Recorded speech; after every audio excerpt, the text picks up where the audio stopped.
if you're buying an Xbox One on launch, really there's only, in my eyes, one game you need to pick up, and that's Dead Rising 3.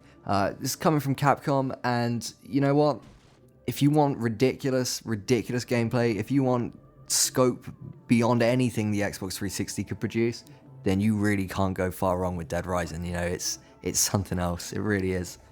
I think that we always expect a certain level of kind of ridiculousness from Dead Rising, but the previous we had been hearing that it was going to be a bit darker than the previous games, and frankly, once we actually started playing, and as you can see here, with a guy in a luchador mask and a baseball bat, yeah, darker maybe, but certainly not more serious. There's still a great sense of fun and silliness in this game, and you're still basically being told, go out there and just play out there in that sandbox and have as much fun as you can. Yeah, I mean, it looks like Capcom have really listened to the feedback that we've had, you know, the problems that we've had with the last game. So, for example, the time mechanic returns. The city is going to get blown up in 7 days, which is very Resident Evil 2-ish. However, it's now been greatly sort of time moves a lot slower. So you actually have time to go out and explore. It encourages you to explore, in fact. A lot of the missions are just fetch quests. So it's like, go and fetch me 5 tarot cards because I'm not doing like. So okay, fine, that's really redundant and boring. However, it pushes you into this other part of the city where there's going to be like 200 zombies directly in front of you at any one time to kill. And while you're on the way, you're going to find some blueprints, you're going to find some collectibles, and they're only going to basically increase the fun because then you can get to create some even crazier weaponry than we've ever seen before. Absolutely. I mean, the structures of the game really are just there to kind of keep things moving along and to kind of push you on to the next levels of whatever's going to be coming up next in terms of upgrades and what have you. But it's the great fun of Dead Rising is the minute-to-minute stuff. It's walking down a street and seeing a building that you can step into and having a little look around there and seeing what you might find, seeing what crazy item or weapon you might be able to mix while you're in there. It's walking down a residential street, popping into a house and discovering how the people inside there died. Yeah. And that's a nice little sort of side story that you wouldn't have seen otherwise. It's all those little elements combining. Such a great attention to detail in this game has been really since the beginning with all the different weird objects and weapons you could find. Yeah. But that's been kind of ramped up again here.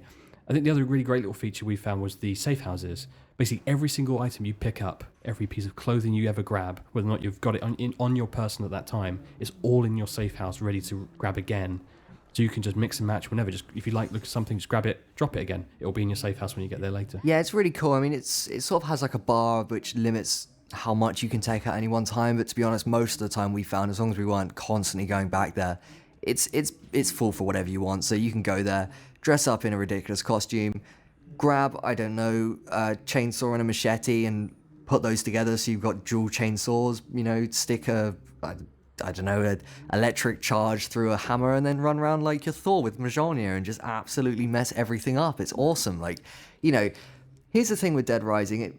We knew it wasn't going to be the most technically accomplished game, and to be honest, even after looking at, you know, GTA 5, the city is no Los Santos in terms of its scope, but the fact that you can go inside every single building, and there will be pretty much every single building, and find something to pick up, find something in there that will either interest you or make you laugh, like physically laugh out loud, or, you know, just will assist you in the game, really makes you realize how limited GTA is. And the fact that the game still boards up pretty much every building everywhere really sort of helps immerse you in this Dead Rising world. I mean, obviously, one big issue with the game, I guess we probably should cover, is sort of the technical shortcomings of it, which we're a little bit disappointed by, considering it's an Xbox One sort of launch title, bringing us into this new generation.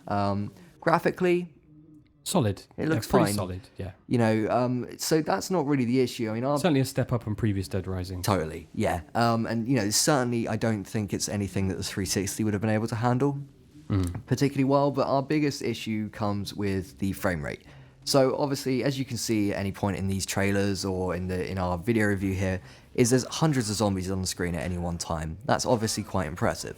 However, when you start getting in vehicles and start running hundreds of thousands of them down at once, everything's exploding, the frame rate does tend to drop below 30 frames, and that's, yes, it's impressive what it's managing to achieve, but we expect games to run easily at 30 frames per second by this point in the by this point in our lives, I think, fair to say.